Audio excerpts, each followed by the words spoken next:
Today, we are going to talk about broad spectrum cognitive behavior therapy, which is one of a very significant and important therapy among all psychotherapeutical techniques. It is generally called as CBT. Looking at the contents of CBT, we will be talking about its definition, brief description, uses of cognitive behavior therapy, the techniques of CBT, administration, cognitive behavioral activities, advantages, and limitations. What is cognitive behavior therapy? Basically, it is a short-term and goal-oriented psychotherapeutical treatment which works by changing people's belief and their behavior by focusing on their thoughts, on their images, on their beliefs and attitudes that are held. Basically, that is a specific person's cognitive process and how these processes relate to the way a person behaves as a way of dealing with emotional problems. Let me give you an example. For instance, if there is a situation in which we introduce that situation to different people around us, everyone is going to interpret that situation according to their own mindset.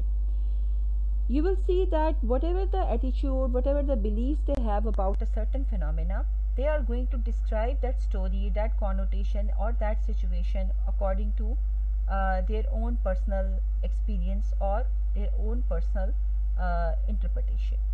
So hence we can say that it's basically your own interpretation, it's your own understanding which is going to reflect, and if it's disorganized, if it is distorted, if it has cognitive biases and error, yet we need the CBT to comes in and to work on people's attitudes and beliefs and its images and thoughts to turn those faulty beliefs into the correct one. Cognitive behavior therapy largely talked about ABC model, which is being presented by Dr. Albert Ellis. Dr. Albert Ellis was a famous psychologist and a researcher, and he gave this model to understand the meaning of our reaction to adversity. He says basically कोई भी जो incident हमारे इर्द गिर्द होता है उसको हम A, B और C में डिफाइन कर सकते हैं, where A is the adversity, that is the situation or event, B is our belief, our explanation about why this situation is being happened, and C is the consequence, the feeling and behavior that our belief causes. So सबसे पहले अगर कोई भी incident हमारे surrounding में होता है, हमें किसी वाक़े के बारे में पता चलता है, we get to know about child rape case और सेक्सुअल असॉल्ट और मर्डर, तो सबसे पहले हम उसके मुतालिक अपनी एक पर्सनल इंटरप्रिटेशन रखेंगे that why this happened. Parents are careless, the girl was not dressed up properly, और हमारी सोसाइटी के लॉज को ज़्यादा टाइटन अप होना चाहिए, सिक्योरिटी नहीं है हमारे यहाँ बच्चों की, और इस तरह की बातें, और कॉन्सिक्वेंस उसके रिज़ल्ट में हमारा एक फीलिंग या बिहेवियर होगा कि हम उस इंसिडेंट्स के ऊपर कैसा महसूस करें, हम हेल्पलेस महसूस करें, हम ज़्यादा रिस्पॉन्सिबल महसूस करें कि हमें लोगों को अवेयर करना चाहिए, हम ज़्यादा जो है वो केयर करने लग जाते हैं अपने घर के बच्चों की, और अपनी सोसाइटी में इर्द गिर्द जो वेज हैं उनको हम रिव्यू करते हैं कि कैसे बच्चों को प्रोटेक्ट किया जा सकता है. So basically they all are linked with each other. So सबसे पहले हमारी CBT जब वर्क करती है तो देयर कम्स अ थॉट, एक सोच आती है और उसके साथ डिफरेंट फीलिंग्स एसोसिएटेड होती हैं जो वो थॉट जो है वो क्रिएट कर रही होती है. Those thoughts leads you towards different feelings, और वो फीलिंग्स जो हैं उनके रिजल्ट में हम एक बिहेवियर को क्रिएट करते हैं, और वो बिहेवियर हमारी थॉट्स को दोबारा से रीइंफोर्स करता है. फॉर इंस्टेंस अगर हम ये देखते हैं, जैसे मैंने अभी आपको एग्जांपल दी कि एक चाइल्ड के रेप या सेक्सुअल असॉल्ट के केस की, तो हमारी जो थॉट्स हैं कि ये सब कुछ जो है वो कैसे हुआ, हमारी कुछ फीलिंग्स डेवलप होंगी. वो फीलिंग्स इनसिक्योरिटी की हो सकती हैं, वो फीलिंग्स किसी में गिल्ट की हो सकती हैं कि वो अपनी सोसाइटी में ये परफॉर्म नहीं करा अच्छी तरह जिम्मेदारी से अपना बिहेवियर, वो जो है वो अग्रेशन की हो सकती हैं, गुस्से की हो सकती हैं towards the victim, towards the perpetrator, और डिफरेंट तरह की फीलिंग्स हो सकती हैं. अब जैसी भी फीलिंग्स होंगी उसके रिजल्ट में एक बिहेवियर प्रोड्यूस होगा. अब वो बिहेवियर जो है वो एक रिस्पॉन्सिबल बिहेवियर हो सकता है, वो एक अग्रेसिव बिहेवियर हो सकता है, वो एक गिल्टी बिहेवियर हो सकता है, और वो फिर सर्टन थॉट्स को प्रोड्यूस करेगा. तो बेसिकली CBT में हम ये देखते हैं कि इट्स अ साइकिल जिसमें थॉट्स जो हैं they turn into feelings and feelings turn into behaviour and behaviour से फिर एक दफ़ा दोबारा थॉट्स जो हैं वो इमर्ज होती हैं. So this is how CBT work. When we look at the uses of CBT, it has shown to be effective in treatment of many psychological and mental health conditions where we find that the basic problem lies with your cognitive distortions like depression. जैसे depression में हमें पता है कि बहुत सारी हमारी faulty जो थॉट्स होती हैं वो हमें मज़ीद डिप्रेस कर रही होती हैं. हमारी जो फीलिंग ब्लू होती हैं, ब्लू फीलिंग्स जो हैं वो हमें और ज़्यादा डाउन और डिप्रेस कर रही होती हैं. तो कॉग्निटिव जो हो थेरेपी है वो उनको इम्प्रूव करने में बहुत ज़्यादा हेल्पफुल साबित होती है. इसी तरह एग्जाइटी डिसऑर्डर्स जिसके अंदर सोशल एग्जाइटी है, जिसके अंदर जनरलाइज्ड एग्जाइटी है, पैनिक डिसऑर्डर है या ऑब्सेसिव कंपल्सिव डिसऑर्डर है, इनमें भी आपकी फॉल्टी थिंकिंग पैटर्न्स को CBT बहुत अच्छे से इम्प्रूव करती है. PTSD में जो रिकरेंट आपको थॉट्स आ रही होती हैं बार बार अबाउट अ स्पेसिफिक इवेंट, उस सिलसिले में भी CBT का एक बहुत इफेक्टिव रोल है. फोबियाज की जो है वो टर्मिनेशन में बहुत इंपॉर्टेंट रोल है. और ईटिंग डिसऑर्डर्स जैसे कि एनोरेक्सिया और बुलिमिया हो गए या sleep problems like insomnia, restless leg syndromes, इन सब के अंदर CBT जो है वो बहुत इफेक्टिव अपना रोल जो है वो प्ले करती है. CBT can also help people with distorted body image, substance abuse disorder, and some habits such as hair pulling, nail biting, skin picking. इनमें भी जो है वो हमारे cognitions के ऊपर काम करके इनको improve कर सकती है. Then the sexual and relationship problems, insomnia, chronic fatigue syndrome, persistent pain and other standing interpersonal problems जो कि मोस्टली हमारी फॉल्टी बिहेवियर की वजह से ही क्रिएट हो रहे होते हैं. सो CBT जो है उसको बहुत वाइडली यूज़ किया जाता है. इसका स्पेक्ट्रम बहुत ब्रॉड है. We can use it in psychotherapy, we can use it in counselling and we can use it in life coaching skills. तो तीनों सिचुएशंस में हम इनको यूज़ कर सकते हैं. Looking at to the different cognitive behavioural techniques, यहाँ हमने बहुत सारी लिस्ट की हैं. I would like to talk about them one by one and I will explain you that how these techniques work. So from journaling to modelling there are the different ways. So हम उनकी one after another बात करेंगे.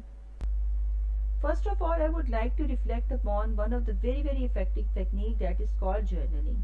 Basically, journaling is a technique in which a patient is being asked to keep a diary and he is supposed to write every situation of his life into that diary, that how an event occurred, what was the intensity of your thoughts at that event about a particular phenomena, what emotions were aroused and how you behaved in that situation.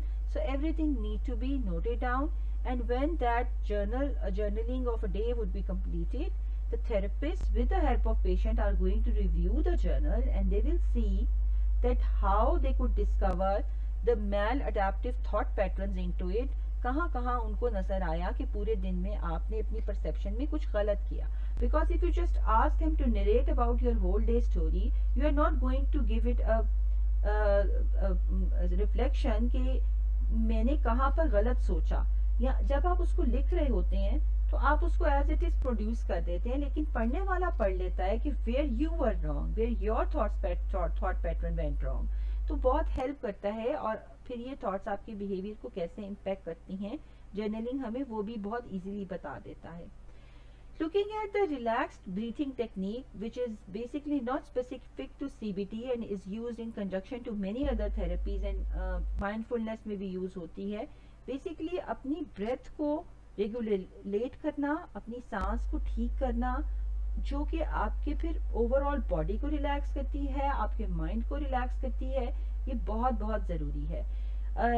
Breath के relax करने के साथ साथ कुछ और हम इसमें techniques जो देखते हैं वो रिलैक्सेशन ट्रेनिंग और गाइडेड एंड अनगाइडेड इमेजरी भी है. देन अनगाइडेड इमेजरी जो है वो ऑडियो रिकॉर्डिंग्स की हेल्प से भी की जा सकती है, और उसमें आप एक रेगुलरिटी लेकर जितना ज़्यादा आते जाते हैं, there comes a balance in yourself, जो कि आपको फैसिलिटेट करता है जब आपका माइंड स्मूथ और रिलैक्स होता है to think in a better way, और आपको इफेक्टिव और रैशनल डिसीजन मेकिंग में ये टेक्निक बहुत ज़्यादा हेल्प करती है.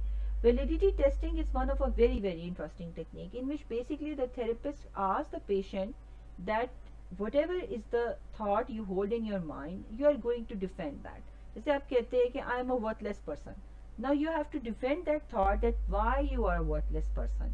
So each and every thought and belief which you are going to defend, you will find, the client will find that he is not having some supportive arguments to defend his statement. तो उसको खुद अंदाज़ा हो जाता है कि मेरी ये बात इतनी वैलिड नहीं है, कि मैंने ये जो एक व्यू पॉइंट होल्ड किया हुआ है, that is not an valid argument. तो वैलिडिटी टेस्टिंग में एक क्लाइंट खुद ही अपने वर्बैटिम को जब उसको डिफ्यूज़ करता है, जब उसकी कॉन्फ्लिक्ट रेजोल्यूशन करता है, जब उसकी सपोर्ट में आर्ग्यूमेंट्स ढूंढता है और उसको नहीं मिलते हैं, तो वो खुद ही समझ आता है कि उसका जो बिलीव है वो फॉल्टी नेचर का है, वो इनवैलिड है, और वो उसको करेक्ट कर लेता है. तो इसमें थेरेपिस्ट का इतना रोल नहीं होता, सिर्फ उसने से गाइड करना होता है, लेकिन जो क्लाइंट है उसके लिए ये टेक्निक बहुत ज़्यादा इफेक्टिव जो है वो साबित होती है. Another one is progressive muscle relaxation. We have in the last lecture, first lecture basically, we talked in detail about PMR, that how we are going to practice mindfulness and the body scan, and we can keep relaxing the muscles and the whole body. और आप उसको audio tape, YouTube video से देख सकते हैं, और किस तरह से आप अपने बिजी और अनफोकस्ड माइंड को रिलैक्स कर सकते हैं. Talking about another important technique, which is homework. Homework assignments are very important to encourage self-discovery, and it reinforces insights in the mind of the client. Like अब जैसे हम ये देखते हैं कि कुछ ऐसे clients हैं जिनको relationship issues आ रहे हैं. For instance, young boy says कि जी मैं अपने बाप से ज़्यादा देर बात नहीं कर सकता, I find it very disturbing, और उनके साथ मेरी बिल्कुल अंडरस्टैंडिंग नहीं है. तो ऐसा होमवर्क असाइनमेंट हम उसको कहते हैं कि कोई भी कॉमन इशू या बात ढूंढो, and you have to talk to your father for 3 minutes on a phone call. अब ये 3 minutes हमें सुनने में नहीं लग रहे, but for a problem who is into a faulty relationship, या एक उसकी अपनी कोई प्रॉब्लम है कि वो रिलेशनशिप को इनिशिएट नहीं कर सकता, उसको ये 3 minute शायद वो 1.5 minute के बाद गिव अप कर देगा, या 30 seconds में या 80 seconds में वो गिव अप कर देगा. But by practising he will come up to 3 minutes, और उसके बाद उसका वो ड्यूरेशन जो है वो बढ़ता जाएगा. इसी तरह हम यूजुअली ये थेरेपी कुछ ऐसे क्लाइंट्स के साथ यूज़ करते हैं who possess some kind of educational background and some kind of intellect. इसमें हम उनको जर्नलिंग दे देते हैं, उनको कोई ऑडियो टेप दे देते हैं, किसी का कोई लेक्चर, कोई बयान, कोई बात, और उनको कहते हैं कि आप इसको पढ़कर सुनकर आएँ, हम इसे डिस्कस करेंगे. कोई बुक रीड करने के लिए दे देते हैं, कोई मूवी देखने के लिए दे देते हैं, कोई रेलेवेंट आर्टिकल्स पढ़ने के लिए दे देते हैं. It's a kind of a strategy जिसमें हम बेसिकली उनको उस सिचुएशन के अंदर कोप करना सिखा रहे होते हैं by providing them different models, और उसके बाद हम उसके रिजल्ट्स को रिकॉर्ड करते हैं कि उसके बाद उनकी रिफ्लेक्शंस क्या हैं, और हम उसको नेक्स्ट थेरेप्यूटिक सेशन में उनको हम यूज़ करते हैं. So another important thing is self-monitoring. Self-monitoring is something which we have just done with, और हमने इस पर पूरा एक लेक्चर अपना किया है, और उसमें हम क्लाइंट्स को कहते हैं that you have to record the amount and degree of your thoughts and behavior. For instance, अगर आपको किसी भी सिचुएशन के बारे में आपको कोई अग्रेशन आ रहा है, उसे देख के आपको कोई अब्यूज़ करने को दिल चाह रहा है उस सिचुएशन में, तो आपने अपने आप को सेल्फ मॉनिटर करना है. फॉर इंस्टेंस आप कहते हैं कि आप किसी घर में किसी भी फर्द के साथ आर्ग्यूमेंट जब करने लगते हैं तो आपको गुस्सा आता है, आपको नेगेटिव फीलिंग्स आती हैं. You have to self monitor yourself for that, and you have to note down the amount and degree of the thoughts and feelings you are receiving each time. और फिर हम उसके बाद उस information को सामने रख के क्लाइंट की उन नेगेटिव अफर्मेशंस को रिजॉल्व करने की कोशिश करेंगे. Socratic questioning is something which is basically linked with enhancing or stimulating the client's self-esteem, जिसमें हम उसको कहते हैं कि आप अपनी प्रॉब्लम को खुद डिफाइन करो, दैट आपका मसला क्या है, and then you are being exposed to the belief system of the client कि वो क्यों किसी भी चीज़ के बारे में ऐसा सोच रहा है, और उसके irrational beliefs जो हैं उनको चेंज करने की कोशिश की जाती है. फॉर इंस्टेंस अगर कोई बच्चा है या कोई एडोलेसेंट है जिसको कोई बैड एक्सपीरियंस हुआ बाय अ फीमेल और उसके माइंड में एक ये माइंडसेट बन गया कि सभी फीमेल्स बुरी होती हैं, तो अब हम उसको एक सॉक्रेटिक क्वेश्चनिंग देंगे जिसमें हम उससे एक्सप्लोर करवाएंगे कि उसकी लाइफ में कहाँ कहाँ फीमेल्स ने पॉजिटिवली कंट्रीब्यूट किया।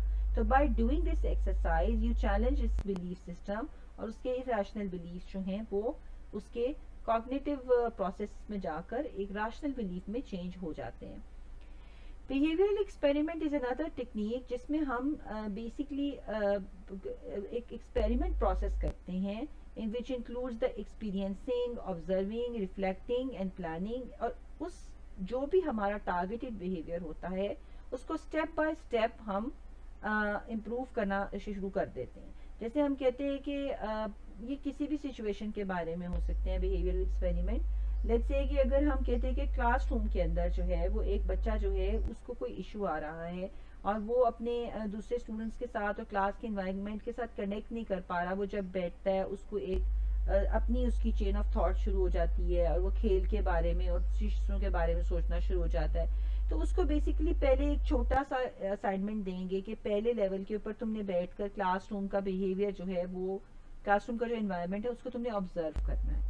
फिर हम उसे कहेंगे कि तुम एक्सपीरियंस करो, तुम्हें ये कैसा लग रहा है, what's going on around you.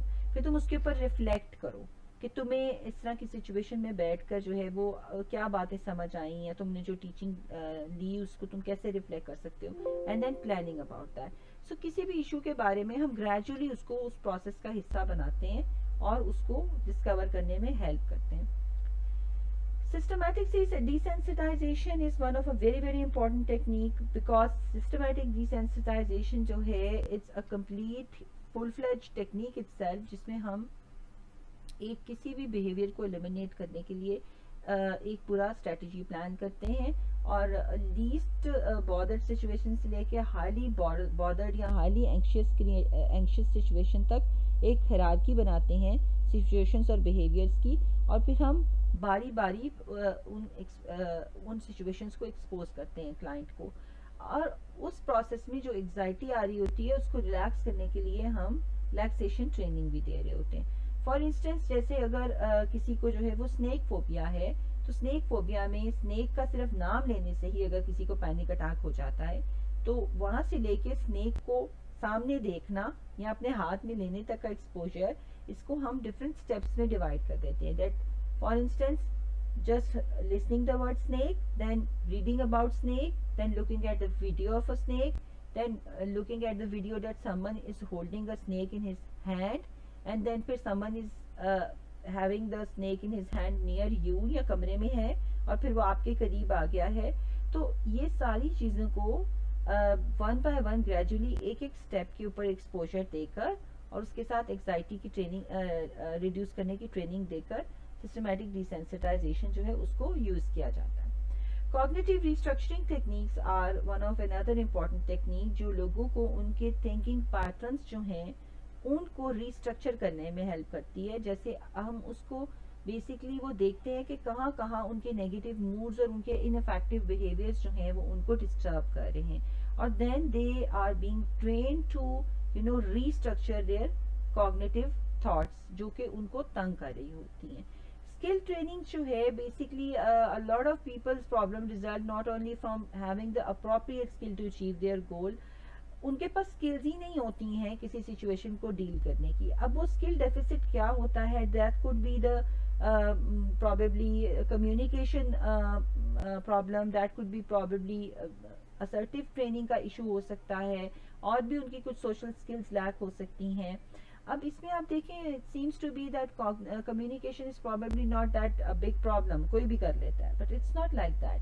Communication problems जो हैं वो बहुत important हैं, क्योंकि जब आप अपनी बात properly communicate नहीं कर पाते तो you need to learn communication skill, that how you can advocate your problem, क्योंकि until and unless you are going to talk about yourself, about your problem, about your aspirations, about your dreams, no one is going to understand them. इसी तरह assertiveness में we have seen that there are many people who are not able to say no to certain people in any situation, or to say basically or at times they say yes to the situations where possibly they should say no. So it's not like learning something which is not saying no to anyone in a civilized uncivilized way, but in a civilized manner. इसका मतलब हरगिज़ ये नहीं है कि आप हर जगह पर नो कहते हैं, but the situations where it's going to cause a burden on you, where you are not a relevant person to do that job, वहाँ पर आप assertively नो कहना सीख सकते हैं. और ये सब चीज़ें सिखाने के लिए डायरेक्ट इंस्ट्रक्शंस भी दी जा सकती हैं, मॉडलिंग की जा सकती है, रोल प्लेस किए जा सकते हैं, और ये सोशल लर्निंग स्किल्स सिखाई जा सकती हैं. Then comes the guided discovery. The therapist asks the patient a series of questions designed to guide the patient towards the discovery of his or her cognitive distortions. Like जैसे हम एक list of questions बनाते हैं जो उसके problem तक reach करने में उसको हेल्प कर सकें, और हम वन बाय वन वो क्वेश्चंस उससे पूछते जाते हैं और उसे फाइनली खुद पता चल जाता है कि उसकी अपनी जो थिंकिंग है वो फॉल्टी है. कॉग्निटिव रिहर्सल में हम एक डिफिकल्ट सिचुएशन जो है वो इमेजिन करने को कहते हैं पेशेंट को, और उसको हम कहते हैं कि तुम अपने पास में जाओ और वो जो कॉन्फ्लिक्ट वाली सिचुएशन थी, you have to think about that, and then the therapist ask him to resolve that problem, and he just notice that कितना सक्सेसफुली वो उस प्रॉब्लम के साथ कोप कर रहा है या नहीं कर रहा. When the patient is confronted with that situation again and again, और उसका वही बिहेवियर रिहर्स्ड हो रहा है, और उससे क्लाइंट के उस बिहेवियर से थेरेपिस्ट को पता चल जाता है कि उसकी कोपिंग मैकेनिज्म में कहाँ पर प्रॉब्लम आ रहा है, उसके रिस्पॉन्स में कहाँ पर प्रॉब्लम आ रहा है. तो cognitive rehearsal is one of a very effective technique to identify the problems. Modeling, as we all know, that role-playing exercises allow the therapist to act out appropriate actions in different situations. हम different लोगों के जो live models हैं, different लोगों के जो video models हैं, वो क्लाइंट को दिखा सकते हैं कि किस तरह से वो डिफिकल्ट सिचुएशंस में जो है किस तरह की स्ट्रेटजीज यूज करके अपने आप को उनसे बाहर निकाल सकते हैं. When we talk about the mode of administration, basically mindfulness and meditation is one of the activity, successive approximation, varied exposure, writing self statements, visualizing the best part of your day and reframing your negative thoughts. अब हम इनकी one by one बात करते हैं. Mindfulness की अगर हम बात करें तो mindfulness meditation, we have already talked about it in detail that this is one of a very useful technique to help those who are suffering from harmful automatic thought.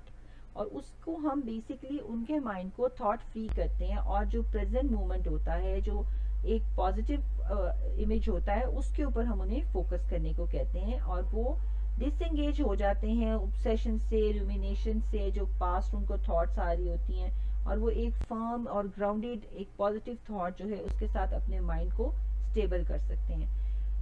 Successive approximation की example मैं आपको ऐसे दूंगी कि जैसे portage guide में हम एक बच्चे को, जिसको एमआर या सीपी बच्चा, जिसको ग्लास एक स्पून पकड़कर खाना नहीं आ रहा होता, उसे स्पून होल्ड करना नहीं आ रहा होता, हम उसको ब्रेक करते हैं कि पहले स्पून से ओरिएंट कराते हैं, फिर स्पून को पकड़ना सिखाते हैं, फिर उसको होल्ड करके ऊपर लाना सिखाते हैं, फिर मुंह खोल के मुंह में डालना सिखाते हैं. तो दिस इज अ प्रोसेस जिसको हम सक्सेसिवली अप्रोक्सीमेट कर एक्सेस कर सकते हैं. तो breaking up the large task into small steps to make it easier to accomplish is successive approximation. By breaking the large goal into small, it is very easy to accomplish small steps. हम उसको easy से करके थोड़ा थोड़ा करके सीख सकते हैं, और फिर फाइनली हम एक पूरा सक्सेसफुल बिहेवियर जो है वो अडॉप्ट कर सकते हैं. Successive approximation can be used in an number of ways, by maybe learning a behavior, maybe fixing up a relationship issue, maybe quitting up some bad habit. तो सक्सेसिव अप्रोक्सीमेशन को हम बहुत से तरीकों से यूज कर सकते हैं. Then graded exposure is another cognitive behavior exercise which is designed to use anxiety and fear through repeated contact with that what is feared. Like हम जैसे ग्रेडेड एक्सपोजर में अगर किसी को हाइट का फोबिया है तो हम उसको पहले थोड़ी सी हाइट पे लेकर जाते हैं और उसको जो एग्जाइटी होती है उसको हम उस एग्जाइटी को एड्रेस करते हैं, उसको हम लोग रिलैक्स करते हैं, फिर थोड़ा सा और ऊपर लेकर जाते हैं और हम ग्रेजुअली उसको थोड़ा थोड़ा सा करके 1 स्टेप 2 स्टेप और फाइनली उसके रिपीटेड कॉन्टैक्ट से जब उसे पता लग जाता है कि कुछ भी नहीं हो रहा, तो वो ग्रेडेड एक्सपोजर तो है वो एक बहुत इफेक्टिव ट्रीटमेंट प्रूफ होता है उसकी साइकोलॉजिकल प्रॉब्लम के लिए, चाहे वो हाइट का फोबिया हो, चाहे वो अगोराफोबिया है या वो सोशल फोबिया है, किसी भी चीज़ का फोबिया है, ब्लड का फोबिया है, तो it could be easily manage to graded exposure. Talking about writing self statements to counteract negative thoughts. When you are or your client are being plagued by negative thought, it can be hard to confront, especially if you believe that your thoughts are very strong and they are very very important and meaningful to you. So to counteract those negative thought, it is very helpful कि जो negative thought आई उसको लिखें और उसके opposite उसी को transfer करके एक पॉजिटिव जो है वो स्टेटमेंट लिखें. So each negative statement would be replaced by a positive statement. For instance आप कहते हैं कि मैं जो है वो गाड़ी नहीं चला सकता, तो आप आगे लिखेंगे मैं गाड़ी चला सकता हूँ. मैं लड़कियों को फेस नहीं कर सकता, मैं लड़कियों को फेस कर सकता हूँ. मुझसे कभी भी अच्छा खाना नहीं पकेगा, मुझसे हमेशा अच्छा खाना पकेगा. So basically by this way you counteract your negative feelings.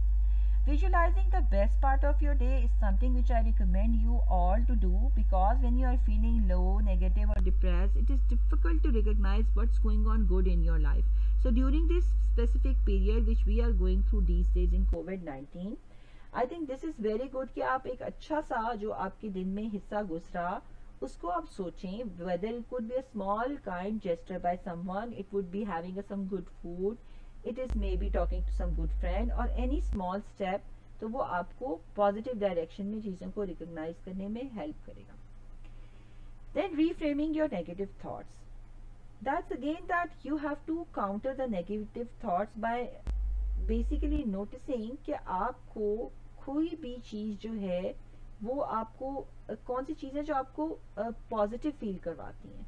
For instance, in an example where you immediately think of how much you hate the color of that wall, you would push yourself to notice 5 things in the room that you feel positively about. अगर आपको जैसे किसी इंसान में कोई एक बात बुरी लगती है तो उसके बारे में सोचें आपको उसके बारे में अच्छा क्या लगता है. कोई एक सब्जेक्ट जो आपको पढ़ने का दिल नहीं करता और आपको उसके बारे में कोई बुरी फीलिंग आ रही है, उसके बारे में ये सोचना कि वो सब्जेक्ट जो है आपको किस तरीके से फायदा दे रहा है. ठीक है, राइट. तो इसी तरह जैसे आपको एक रूम में कोई दीवार अच्छी नहीं लग रही तो आप कहोगे कि इसका कारपेट तो कंफर्टेबल है, इसका लैम्प शेड अच्छा है, पंखा अच्छा चलता है, एसी अच्छा है, विंडो से सनशाइन आती है, etcetera etcetera. So if we keep doing and reframing our negative thoughts, in the end we will be having a very healthy and positive mind. Looking at the advantages of CBT, some of the advantages of CBT, though they are many, they include that it may be helpful in cases where medication alone hasn't worked, and it could be completed in relatively short period of time compared to other psychotherapies. हम behavior focus कर रहे होते हैं और सिर्फ हमारा target उसको achieve करना होता है, तो बहुत हमारी पर्पस ओरिएंटेड होती है. और साथ साथ जैसे आप मेडिकेशन अगर दे रहे हैं और साथ CBT कर रहे हैं तो काफ़ी सीरियस प्रॉब्लम्स भी बड़े थोड़े टाइम फ्रेम में सॉल्व किए जा सकते हैं.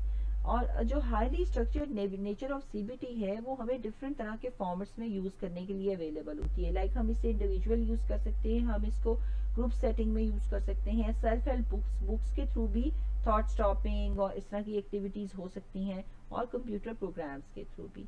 So basically CBT teaches you useful and practical strategies that can be used in everyday life and even after the treatment has been finished. So you can carry on with your CBT treatment and techniques, और उसके लिए आप self help भी ले सकते हैं. Looking at the disadvantages or limitations of CBT, I think it's something which requires lot of expertise and commitment, because अगर आप CBT को एक therapist जो है वो यूज करना चाह रहा है तो उसको क्लाइंट की कोऑपरेशन भी चाहिए होगी और अपनी एक्सपर्टीज भी चाहिए होगी to make a therapy an effective thing.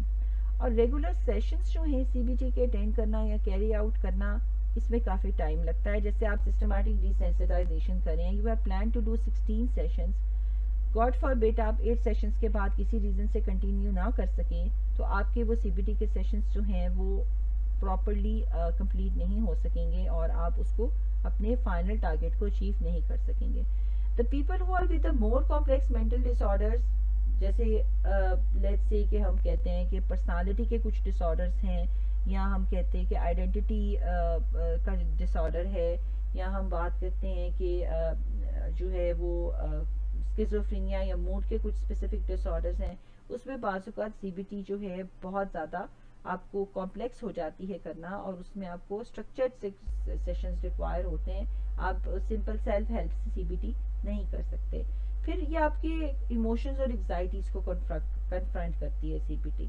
So basically initial periods में जब आप एंक्शस होते हैं या इमोशनली अनकंफर्टेबल होते हैं, क्योंकि आपको वो जो आपको काउंटर कर रहे होते हैं अपनी उन नेगेटिव फीलिंग्स को, तो वो चीज़ आपको रेस्टलेस कर रही होती है। सो बाय स्टार्टिंग इट आपको थोड़ा सा टाइम लगता है सीबीटी के साथ एडजस्ट करने में, क्योंकि आपको लगता है कि आप अपने आप को खुद क्वेश्चन कर रहे हैं, अपने बिलीफ को क्वेश्चन कर रहे हैं, अपने बिहेवियर को क्वेश्चन कर रहे हैं। So in a way it's a good thing, but in a way it creates a kind of distress too when we start with this. So this is all about cognitive behavior therapy. We have talked about its effectiveness, its process, how we can use its different techniques. Then we looked into its advantages and its limitations. So CBT is definitely one of a very effective technique, and it